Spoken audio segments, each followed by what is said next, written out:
Shri Bhuvi properties private limited వారి 7 hills future city ఇప్పుడు మన సాగర్ హైవేలో నమ్మకానికి అమ్మలాంటిది మన భూవి ప్రాపర్టీస్.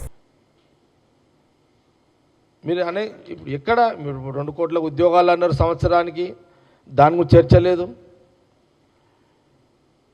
ప్రతి పేదవాడికి, ప్రతి గ్రామంలో ప్రతి పేదవాడికి 15 లక్షల రూపాయలు నల్లధనాన్ని తెచ్చి అకౌంట్లో వేస్తున్నారు, దాన్ని చర్చ లేదు,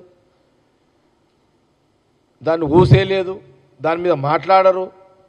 ఇటు 15 లక్షలు ప్రతి పేదవాడికి లేదు, 2 కోట్ల ఉద్యోగాలు అంటే 12 ఏళ్ళు అంటే దాదాపు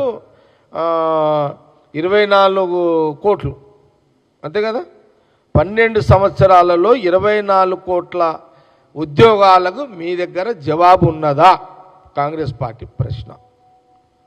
సంవత్సరానికి 2 కోట్ల చొప్పున 2 కోట్ల చొప్పున సంవత్సరానికి 12 సంవత్సరాలకు 24 కోట్ల ఉద్యోగాల దాని మీద మీకు ప్రశ్న అడుగుతున్నాం. తెలంగాణ ఆంధ్రప్రదేశ్ దేశ ప్రజల పక్షాన 12 ఏళ్ల మీ పాలనలో మోడీ గారు 24 కోట్ల ఉద్యోగాలు ఎందుకు ఇవ్వలేకపోయారు? దీని మీద బీజేపీ నాయకులు ఏమన్నా జవాబు చెప్పగలుగుతారా? దీని మీద మీకు ఆ ధైర్యము ఉందా? షార్ట్కట్లో మీనాక్షి నటరాజన్ రాజ్యసభ రద్దు చేయించడం కాదు మీ మొగతనం ఏంటంటే మీరిచ్చిన మాటకు కట్టుబడి, మీరిచ్చిన వాగ్దానానికి కట్టుబడి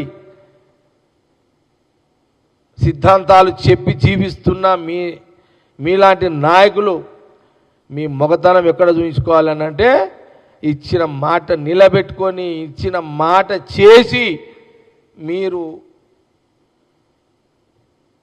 మీ మొగతనాన్ని నిరూపించుకోవాలి. అంతేగాని షార్ట్కట్లో నటరాజన్ గారు, మీనాక్షి నటరాజన్ ఓ సీదా సాదా నాయకురాలిని రాజ్యసభ కాకుండా అడ్డు తగిలి చూడు, అది కాదు మీ మగతనం. ఇదే కాంగ్రెస్ పార్టీ తెలంగాణ మేము ప్రశ్నిస్తుంది. రెండవ మాట అడుగుతున్నాం, ఎక్కడ ఉంది మీ మాటకు విలువలు? ఎక్కడ ఉన్నాయి? ఇది ప్రజలు ఆలోచించేయండి. తెలంగాణ ప్రజలు, ఆంధ్రప్రదేశ్ ప్రజలు, దేశ ప్రజలు ఆలోచించేయండి. ఎందుకు మీరు మాట్లాడతలేరు? ఎందుకు మళ్ళీ 3సారి అవకాశం ఇచ్చిర్రు? మీకు 15 లక్షల రూపాయలు ప్రతి పేదవాడికి ఇస్తున్న మాట నిలబెట్టుకోలేని 12 ఏళ్ల కాల పాలనలో మోడీ గారు, దీనికి బీజేపీ తెలంగాణ ఆంధ్రప్రదేశ్ దేశ బీజేపీ నాయకులు జవాబు చెప్తారా? ఉందా ఆ ధైర్యము? డిబేట్ దీని మీద చేయగలుగుతారా? లేదు.